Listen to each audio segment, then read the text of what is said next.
El Sahel se ha convertido en el lugar más mortal del planeta para el terrorismo. Y sin embargo, no es el lugar mejor armado. Tierras ricas, pueblos empobrecidos. Suelo fértil, cosechas perdidas. Durante años, la guerra se explicó como un fracaso local. Pero, ¿y si nunca estuvo diseñada para terminar? En el corazón de África Occidental, una nación sin salida al mar decidió romper el guión. Cuando el miedo dictaba obediencia y la dependencia se vestía de ayuda, alguien eligió otro camino. No pidió permiso. No negoció la dignidad. Plantó los pies en su propia tierra y dijo, basta.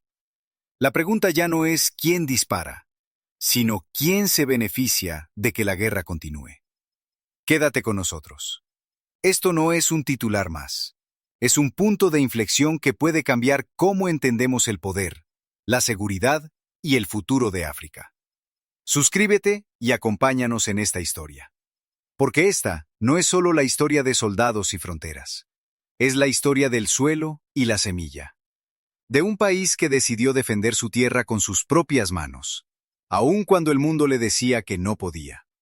Es la historia de un conflicto que dejó de ser invisible, y de una soberanía que dejó de ser una promesa abstracta para convertirse en una decisión concreta. Y cuando una nación pequeña se atreve a hacerlo, surge una pregunta imposible de ignorar. Si ellos pueden elegir su propio camino, ¿qué impide que otros lo hagan? Durante más de una década, la franja del Sahel fue empujada lentamente hacia el abismo. Primero como una periferia olvidada, luego como un laboratorio de estabilidad importada, y finalmente como el epicentro de una violencia que parecía no tener final. Burkina Faso, país sin litoral y con una historia marcada por la dignidad, quedó atrapado en ese torbellino. Desde 2017, la violencia armada se extendió desde el norte de Mali hacia Níger y Burkina Faso. Grupos afiliados a Jamaat Nusrat al-Islam o al-Muslimín y al llamado Estado Islámico del Gran Sáhara ocuparon espacios que el Estado ya no podía sostener. Aldeas vaciadas, rutas cortadas, mercados en silencio. El suelo, ese suelo del que dependen los campesinos, dejó de ser promesa y se convirtió en frontera. Cuando el nuevo liderazgo asumió el poder el 30 de septiembre de 2022, la situación no era solo grave, era existencial. Grandes extensiones del territorio estaban fuera del control efectivo del Estado. Millones de personas habían sido desplazadas internamente. Y dentro de los cuarteles, la realidad era aún más cruda. Las Fuerzas Armadas heredaron una estructura desprovista de lo esencial: municiones escasas, equipamiento insuficiente y una cadena logística fragmentada. En palabras que luego resonarían más allá de las fronteras, había más hombres que munición. Durante años, la narrativa dominante describió esta guerra como una lucha técnica contra el terrorismo. Entrenamientos externos, operaciones conjuntas, asistencia militar. Sin embargo, el conflicto persistía. Y cuanto más se invertía en estabilización, más se alejaba la estabilidad. El suelo seguía siendo fértil, pero la semilla nunca germinaba. El primer giro fue conceptual. La guerra dejó de entenderse como un problema táctico y pasó a ser leída como una amenaza a la supervivencia del Estado. No se trataba únicamente de neutralizar combatientes, sino de recuperar territorio, confianza y cohesión. Esa lectura redefinió las prioridades. Primero asegurar el terreno. Luego reconstruir la capacidad. Siguió un segundo giro, aún más controvertido. La presencia militar extranjera, presentada durante años como indispensable, fue cuestionada abiertamente. El razonamiento era simple y peligroso a la vez. Si la guerra debía terminar, la estrategia no podía depender de quienes no pagarían el precio de la derrota. Así comenzó una retirada que alteró equilibrios diplomáticos y provocó reacciones inmediatas en los medios internacionales. Para muchos observadores, fue una apuesta temeraria; para otros, un acto de coherencia. En paralelo, se aceleró la reconstrucción interna. El reclutamiento aumentó de forma sostenida, con decenas de miles de nuevos efectivos incorporados en pocos años. Se fortalecieron estructuras de defensa territorial vinculadas a comunidades locales, concebidas para proteger aldeas, rutas y cosechas. La lógica era clara. Nadie defiende mejor un campo que quien depende de él para vivir. Pero equipar hombres no basta si el abastecimiento depende siempre de otros. Por eso, el siguiente paso fue el más ambicioso. Pasar de comprar a fabricar, de importar a producir, no como consigna, sino como necesidad. Talleres, planes industriales y transferencia de conocimientos comenzaron a tomar forma con un objetivo concreto: reducir la vulnerabilidad estratégica. La semilla ya no sería prestada, nacería del propio suelo. Este proceso no estuvo exento de costos. En el corto plazo, la presión aumentó. Los adversarios se adaptaron, las ofensivas continuaron. Y cada avance fue acompañado de nuevas acusaciones, informes contradictorios y campañas de deslegitimación. La guerra, quedó claro, no se libraba solo en el campo, sino también en el relato. Sin embargo, algo había cambiado. La decisión de sostener la lucha con medios propios alteró la ecuación. No garantizaba una victoria rápida, pero sí devolvía el control del ritmo y del propósito. El Estado, debilitado durante años, empezaba a reconstituirse alrededor de una idea simple: la seguridad no se delega. El suelo seguía marcado por huellas de combate. La semilla había sido plantada, pero la cosecha aún estaba lejos. Y en ese intervalo peligroso entre la decisión y el resultado, surgió una verdad incómoda. Terminar una guerra no solo exige vencer al enemigo visible, sino confrontar a todos aquellos que se acostumbraron a que la guerra nunca termine. Y cuando los escudos externos desaparecieron, la verdadera prueba comenzó dentro del propio Estado. El punto de inflexión no llegó con un disparo, sino con una decisión. Cuando las fuerzas extranjeras comenzaron a retirarse, el silencio que dejaron atrás fue ensordecedor. Durante años, su presencia había sido presentada como un escudo indispensable. Sin embargo, la violencia persistía. La pregunta que muchos evitaban formular se volvió inevitable. Si el escudo era tan fuerte, ¿por qué el suelo seguía ardiendo? La retirada alteró el equilibrio. En cuestión de semanas, las reacciones se multiplicaron. Titulares alarmistas en medios internacionales. Advertencias diplomáticas envueltas en un lenguaje técnico. Análisis que describían el paso como arriesgado, imprudente o aislacionista. La narrativa dominante insistía en una idea: sin tutela externa, el Estado colapsaría. Pero esa narrativa omitía un detalle esencial. El colapso ya estaba en marcha antes de la ruptura. En el frente interno, la presión se intensificó. Los grupos armados probaron nuevas rutas, nuevas tácticas, nuevos objetivos. El mensaje era claro: aprovechar el momento de transición. En respuesta, el mando militar endureció la disciplina. Las misiones dejaron de ser negociables. Fallar ya no era un error administrativo, era una falta grave. La consigna se repitió en los cuarteles como un juramento: la misión es sagrada. Este endurecimiento generó reacciones encontradas. Para algunos, representaba el nacimiento de un ejército más coherente y decidido. Para otros, despertaba temores sobre abusos y excesos.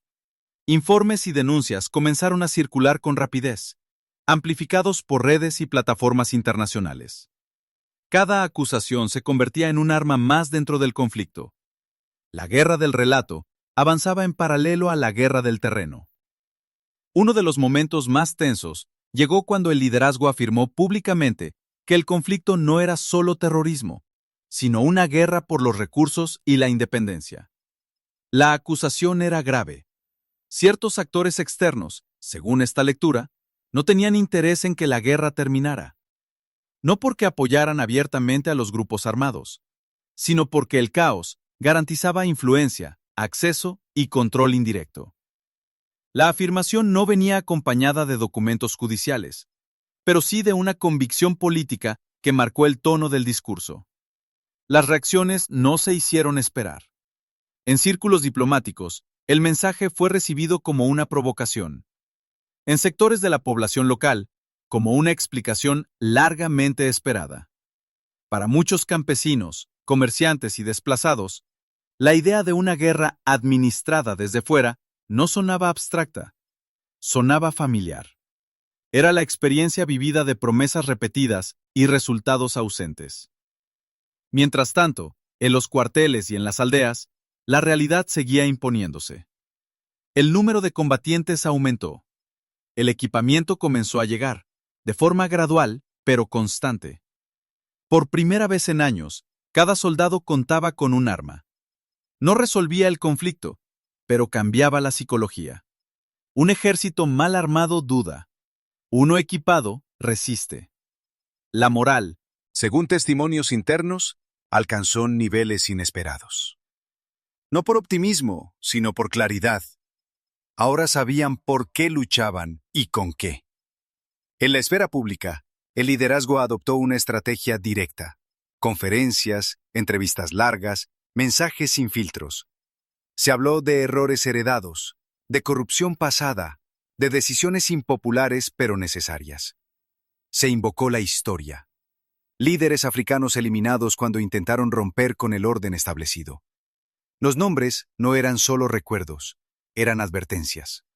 La revolución, se repetía, exige vigilancia constante. A nivel regional, la tensión se reflejó en movimientos de tropas, ejercicios militares y rumores de cercos diplomáticos. Países vecinos observaban con cautela. Algunos reforzaron fronteras. Otros mantuvieron canales discretos de cooperación militar, incluso cuando las relaciones políticas se enfriaban. La paradoja era evidente. La amenaza era compartida, pero la confianza no. Este periodo marcó el clímax del proceso. La apuesta ya no podía revertirse sin consecuencias. Volver atrás significaba admitir que la soberanía era negociable. Seguir adelante implicaba aceptar costos, sacrificios y aislamiento temporal. El país eligió avanzar. La tierra seguía siendo disputada. La semilla había brotado, pero aún era frágil. Y mientras las miradas del mundo se centraban en la retirada y la polémica, una transformación más profunda comenzaba a gestarse lejos de los titulares. La reconstrucción del Estado desde dentro, bajo presión constante. Pero el verdadero impacto de esta decisión no se mediría en comunicados ni en titulares, sino en la vida cotidiana de millones de civiles. Cuando las decisiones estratégicas se trasladan del despacho al terreno, su verdadero impacto no se mide en mapas ni en comunicados, sino en la vida diaria de la gente. En Burkina Faso, el viraje en seguridad reconfiguró rutinas, expectativas y miedos. La guerra dejó de ser un rumor distante para convertirse en una experiencia compartida, con costos visibles y contradicciones difíciles de eludir. En muchas zonas rurales, la prioridad inmediata fue volver a sembrar. El retorno parcial de la seguridad permitió reabrir caminos, reactivar mercados locales y restablecer circuitos básicos de intercambio. Donde antes el silencio imponía toques de queda informales, reaparecieron las voces del comercio. No fue un regreso pleno ni uniforme. Hubo avances y retrocesos. Hubo aldeas que resistieron y otras que volvieron a vaciarse ante nuevas incursiones. Pero el patrón cambió.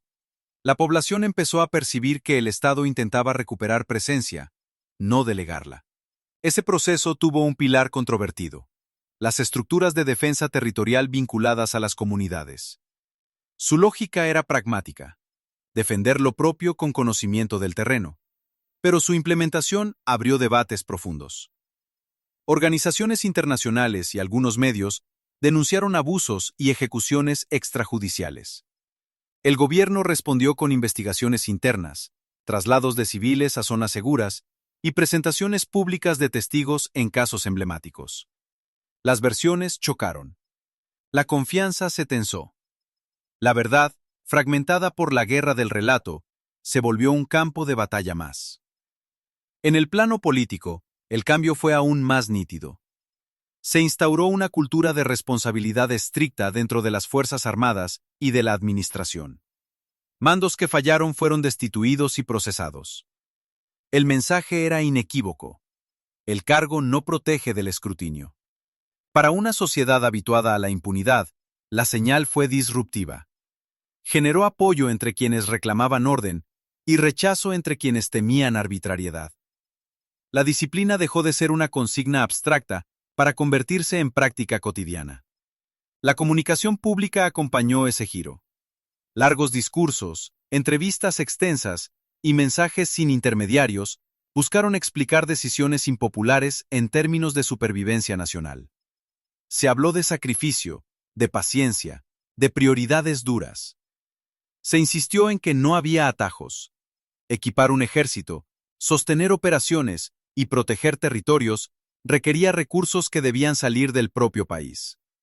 En ese marco, la figura de Ibrahim Traoré se convirtió en un punto de referencia polarizador.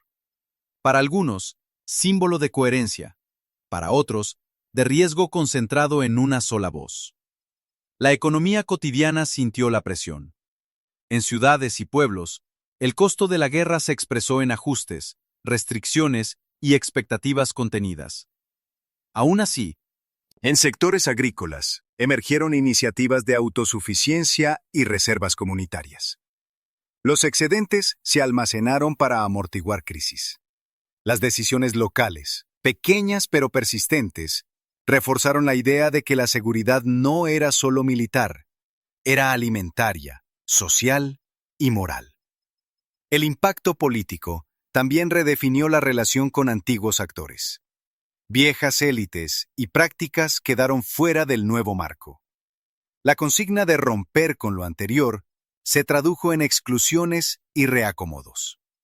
Algunos se adaptaron, otros quedaron al margen. La unidad nacional fue invocada como objetivo, pero el camino para alcanzarla no estuvo exento de fricciones. La revolución de mentalidades, proclamada como necesaria, avanzó a ritmos desiguales.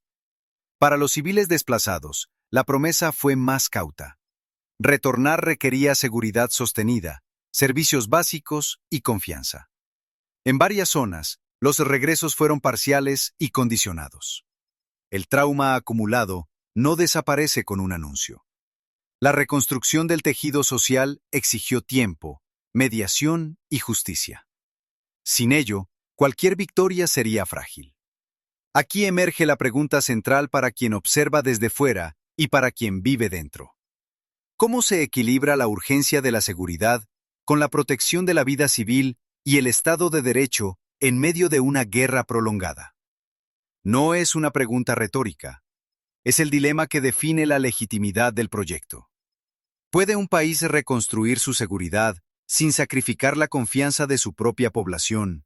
¿Y qué mecanismos deberían garantizar ese equilibrio en contextos de guerra? La semilla del control estatal había brotado en algunos campos, pero su crecimiento dependía de algo más que victorias tácticas. Requería alianzas, legitimidad y una arquitectura regional capaz de sostener el esfuerzo en el tiempo. Porque ningún Estado resiste solo indefinidamente. La próxima prueba se libraría más allá de las fronteras. Cuando una nación redefine su seguridad, el eco no se detiene en sus fronteras. Las decisiones tomadas en el Sahel reordenaron alianzas, incomodaron instituciones y obligaron a actores externos a revelar sus prioridades reales.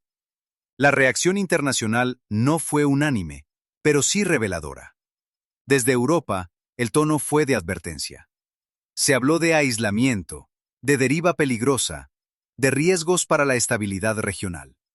En particular, la relación con Francia, marcada por una historia colonial no resuelta, entró en una fase de frialdad abierta.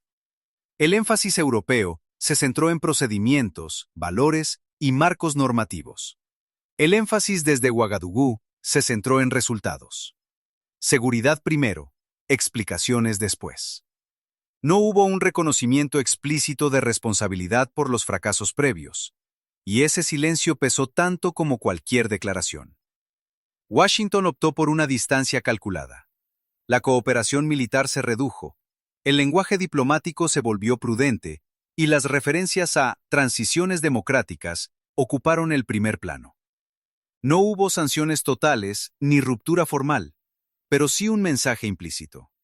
El modelo de seguridad autónoma no encajaba con el orden preferido. En este contexto, Estados Unidos apareció menos como antagonista directo y más como guardián de un statu quo que se resistía a cambiar. Las organizaciones regionales reflejaron la misma tensión. La suspensión en la Unión Africana y las sanciones de ECOWAS se justificaron en términos procedimentales, pero fueron percibidas internamente como instrumentos de presión política. Para muchos ciudadanos, la paradoja era evidente. Las instituciones llamadas a promover la estabilidad parecían castigar a quienes intentaban asegurarla por sus propios medios. La credibilidad de esos marcos se erosionó, alimentando un escepticismo que trascendió coyunturas específicas. En ese vacío surgió una reconfiguración.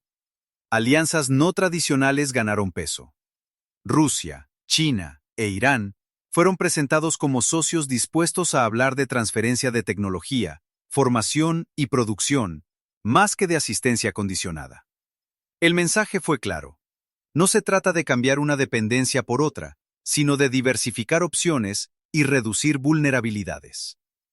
La consigna Trade over Aid dejó de ser un lema y se convirtió en criterio. Para Burkina Faso, este giro internacional tuvo un costo inmediato. Menor acceso a ciertos foros, críticas persistentes y un escrutinio intensificado. Pero también abrió un espacio inesperado. Al rechazar la tutela, el país obligó a otros estados del Sahel a replantear su posición. La seguridad dejó de ser un servicio importado y pasó a concebirse como una responsabilidad compartida entre iguales. El mapa diplomático, sin embargo, seguía siendo inestable. Vecinos observaban con cautela, divididos entre el temor a represalias externas y la evidencia de que el modelo anterior no había funcionado. La cooperación militar a nivel técnico continuó en silencio, incluso cuando las declaraciones políticas se endurecían. La amenaza era común, la respuesta fragmentada. En el fondo, la reacción internacional reveló una verdad incómoda. El orden existente tolera reformas graduales, pero se incomoda ante rupturas que cuestionan quién decide y quién se beneficia. Y cuando un país pequeño insiste en decidir por sí mismo, la presión aumenta. Ante ese escenario, 3 naciones optaron por no negociar su supervivencia y comenzaron a trazar un camino conjunto. El futuro no se anuncia con certezas, se construye con elecciones. Tras la ruptura con el modelo de seguridad dependiente, el horizonte se abrió lleno de riesgos y posibilidades. El desafío ya no era solo resistir, sino convertir la resistencia en un proyecto sostenible. Y para ello, la lógica debía cambiar. De la supervivencia inmediata a la arquitectura del mañana. En el centro de esa visión, emergió una idea sencilla y exigente. La seguridad es la base del desarrollo, no su consecuencia. Sin territorio seguro no hay escuelas duraderas, ni carreteras mantenidas, ni inversión que permanezca. Por eso, el esfuerzo militar no fue concebido como un fin en sí mismo, sino como el cimiento sobre el cual levantar el resto. Primero el terreno, luego el puente, después la luz.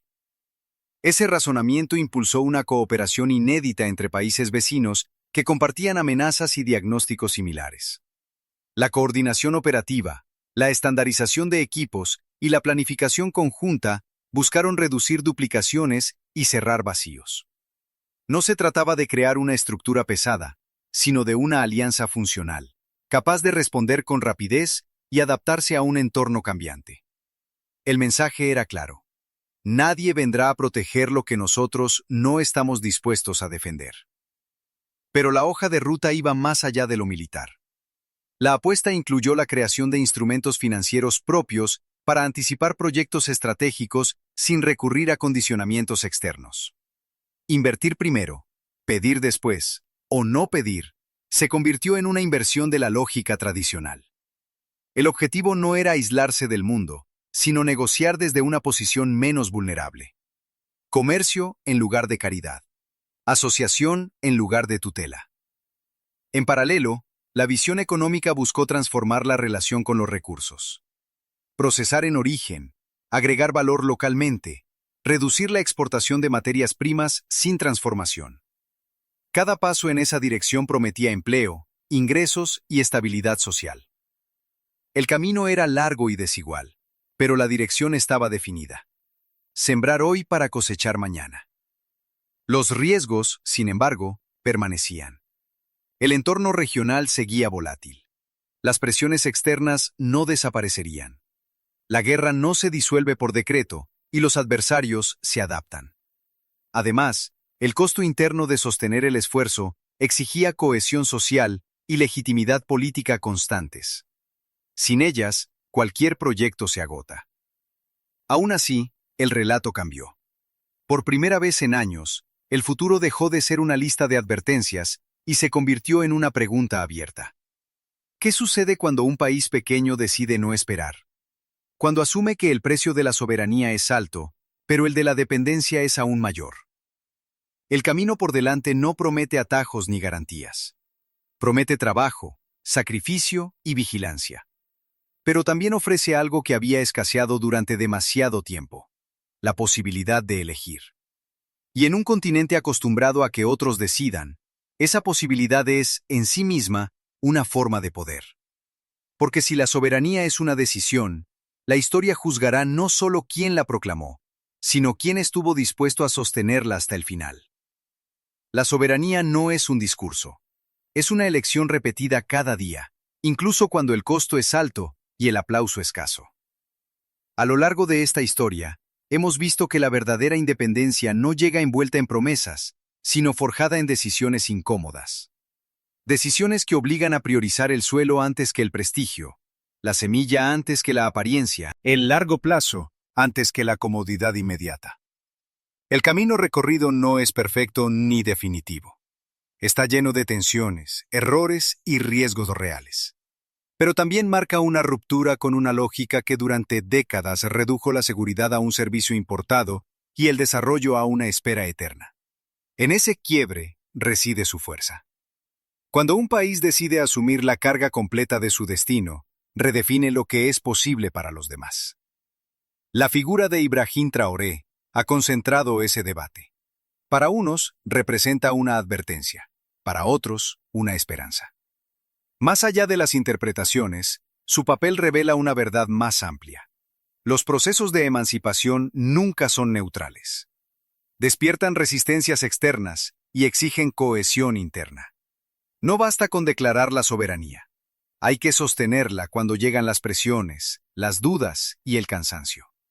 Lo que está en juego va más allá de un solo liderazgo o de un solo país. Burkina Faso se ha convertido en un espejo incómodo para un continente que conoce demasiado bien el precio de la dependencia. La pregunta ya no es si el camino es difícil, lo es, sino si existe una alternativa que no lo sea. Esperar ha tenido su propio costo. Delegar también. El futuro de África no se construirá copiando modelos ajenos ni aceptando soluciones empaquetadas. Se construirá a partir de alianzas elegidas, economías que agregan valor y estados capaces de proteger a su gente. Comercio en lugar de caridad. Dignidad en lugar de tutela. Voz en lugar de silencio. Hoy, la semilla está en la tierra. La cosecha no es inmediata y nadie puede garantizar su abundancia. Pero hay algo que ya ha cambiado: la capacidad de decidir. Y cuando esa capacidad se extiende, cuando otros observan y se preguntan si también pueden elegir, el mapa comienza a moverse. La historia no se detiene. Observa, evalúa y espera respuestas. Si esta historia resonó con tu sentido de justicia y futuro, no te vayas. Comparte este análisis, deja tu opinión y mantén viva la conversación. Porque el destino de un continente no se escribe en soledad, sino en diálogo constante. Y si Ibrahim Traoré y su generación pueden sostener esta decisión, entonces la pregunta final ya no es si África puede hacerlo, sino quién se atreverá a seguir el mismo camino.